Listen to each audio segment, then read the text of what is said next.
তত্ত্বাবধায়ক সরকারের মেয়াদ ৪ মাস করে স্থানীয় সরকার নির্বাচন অনুষ্ঠান সীমানা নির্ধারণে স্বাধীন কমিশন গঠন, ইসির সংসদীয় কমিটির কাছে দায়বদ্ধতা এবং স্থানীয় সরকার নির্বাচন আগে সহ বেশ কয়েকটি বিষয়ে নির্বাচন সংস্কার কমিশন প্রতিবেদনের সাথে একমত প্রকাশ না করে ৪৮ ঘণ্টার মধ্যে ঐক্যমত্য কমিশনকে চিঠি দেবে বলে জানিয়েছে ইসি।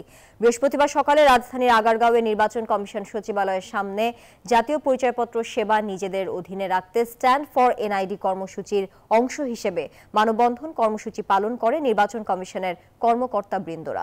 তারা জানান, মঙ্গলবারের মধ্যে আইন বাতিল করে এনআইডি সেবা ইসির অধীনে রাখার বিষয়ে দৃশ্যমান অগ্রগতি না পেলে বুধবার ৩ ঘণ্টা অপারেশনাল হল্ট কর্মসূচি পালন করবে বলে জানিয়েছে বাংলাদেশ ইলেকশন কমিশন অফিসার্স অ্যাসোসিয়েশনের আহ্বায়ক ও উপসচিব মোহাম্মদ মনির হোসেন। এনআইডি আইন বাতিল করে নির্বাচন কমিশনের পূর্ববৎ ফিরিয়ে আনার জন্য আমরা বলেছি।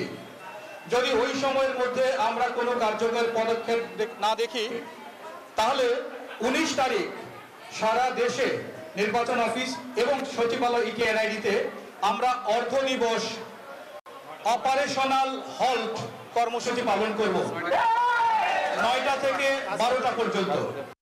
এই ঈদে জামা জুতো অ্যাক্সেসরিজের ডিসকাউন্ট।